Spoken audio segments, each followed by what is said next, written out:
Assign land మీద ప్రభుత్వానికి సర్వ హక్కులు ఉంటాయి. Any point of the time they want to get back అంటే తీసుకోవచ్చు. అంటే వాళ్ళు కేవలం పునరావాసం ఏదో కల్పించరు. ఈ 4000 ఎకరాల్లో ఫస్ట్ ఫేజ్ లో యాక్టివిటీ కనుక స్టార్ట్ అయింది అనుకోండి సార్, అప్పుడు మీరు అన్నట్టు ప్రైమా ఫేజ్ గా ఎవరైనా స్వచ్ఛందంగా ముందుకు రావడానికి సార్ మీరు మాడినప్పుడు నేను మధ్యలో రాలేదు. మీరు మాట్లాడినప్పుడు నేను మాట్లాడలేదు. మీరు చెప్పింది మేము వినలేదా? వాయిస్ డబుల్ గా వినబడుతుంది. చెప్పేది సోది కదా. ఎస్ ఎస్ వంశీ గారు మీరు చెప్పిన నీకు చెప్పాను, కాశీ వచ్చిందని చెప్పాను.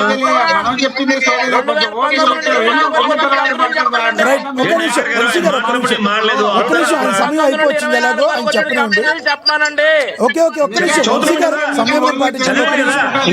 వంశీ గారు ఎవరు సమయం మాట్లాడండి. వంశీ గారు 18 కంపెనీలు.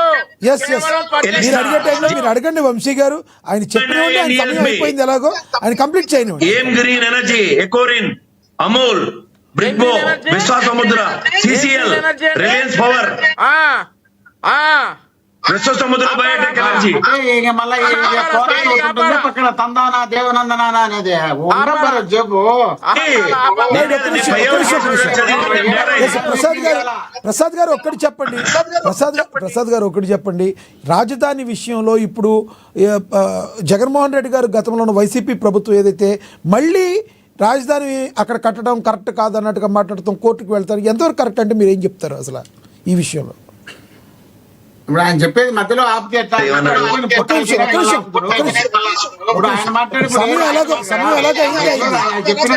కాదు. ఈ విషయంలో రాజధాని విషయంలో పాయింట్ చెప్పండి. ఒక్క నిమిషం ప్రసాద్ గారు, మోహన్ రెడ్డి గారు, రాజధాని విషయంలో జగన్మోహన్ రెడ్డి గారు మాట్లాడే తీరుని ఏ రకంగా చూస్తారు? నేను మాట్లాడతా కదా. రాజధాని విషయంలో 3 రాజధాని. ఒక్క నిమిషం మోహన్ రెడ్డి గారు ప్లీజ్ ఆగండి, ఒక్క నిమిషం ఆగండి. ఎస్ ప్రసాద్ గారు కంటిన్యూ చేయండి. నేను ఒకటే మాట చెప్తా సార్. నాకు జగన్మోహన్ రెడ్డి గారు ఏమన్నారు, చంద్రబాబు గారు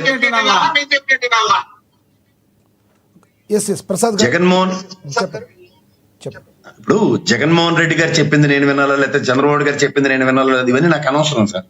గౌరవ న్యాయస్థానం ఏం చెప్పిందంతా నాకు ప్రామాణికం.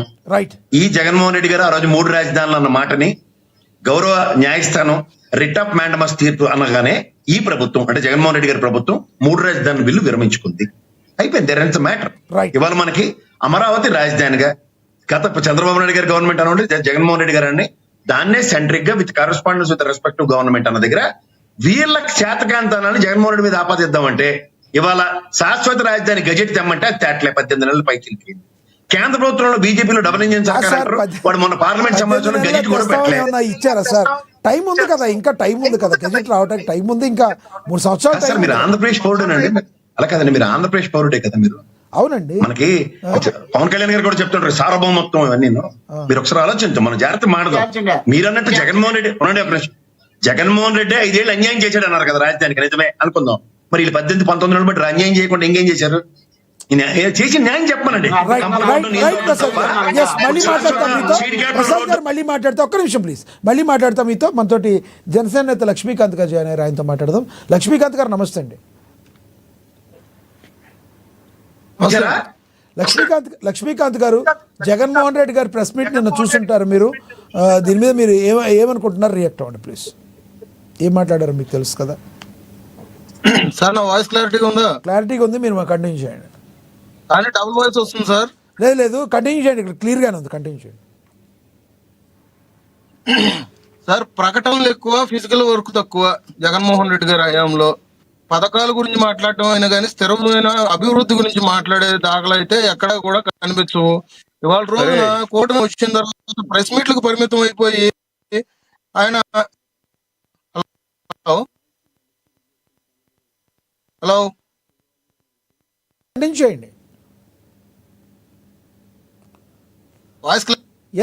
లక్ష్మీకాంత్ గారు కంటిన్యూ చేయండి, వినబడుతుంది మంచిగానే, కంటిన్యూ చేయండి. అయితే కూటమి ప్రభుత్వం వచ్చిన తర్వాత జగన్మోహన్ రెడ్డి గారు మరి అసెంబ్లీకి రాకుండా ఇటువంటి ప్రశ్నలన్నీ మీడియా ముందుకు ఎందుకు మాట్లాడంటే స్పీడ్ ఆఫ్ డూయింగ్ అనే బిజినెస్ మీద జగన్ జగన్మోహన్ రెడ్డి గారు విష ప్రచారం చేస్తున్నారు, విష రాజ్యం చేస్తున్నారు అనేది మాట్లాడుతున్నారు సార్. ఎందుకంటే రాష్ట్రంలో పెట్టుబడుల వ్యూహాలను చూసి ఇవాళ రోజున మేమే అభివృద్ధి చేశాము, మేమే అద్భుతమైన పాలన రీతిలో రెడ్డి గారు నిన్న ప్రెస్ మీట్ అయితే మనం చూసిన పరిస్థితి ఉంది సార్. ఎందుకంటే వాళ్ళ హయాంలో 2019 నుంచి 2024 వరకు వచ్చింది గ్రౌండ్ లెవెల్ చూసుకుంటే సార్ 18 కంపెనీలు మాత్రమే ఉన్నాయి. రహిజా గ్రూప్ కానీ అది ఐటీ కోసం అని చెప్పేసి ఉద్యోగ అవకాశాల కోసం అని చెప్పేసి ఇన్నోవేషన్ ఇట్లాంటివన్నీ కపిల్ గ్రూప్ ఇట్లాంటివన్నీ ఉన్నాయి సార్. చెప్పుకుంటా ఉంటే ఈ రోజు వీళ్ళ ఎట్లా ఉందంటే రాష్ట్రాన్ని సువర్ణ అక్షరాలతో మేమేదో నిర్మాణం చేసామన్న తీరులో మాట్లాడతారు సార్. నిన్న జగన్మోహన్ రెడ్డి రాయలసీమ ఇరిగేషన్ ప్రాజెక్టు గురించి మాట్లాడితే కూడా ఒక మాట సార్, రాయలసీమ ఇరిగేషన్ ప్రాజెక్టు గురించి మాట్లాడితే సార్ జగన్మోహన్ రెడ్డి గారు తీసుకున్న విధానాలు ఏమంటే ఎన్విరాన్మెంట్ క్లియరెన్స్ అనేది లేకుండా అంటే ఈయనకి అంటే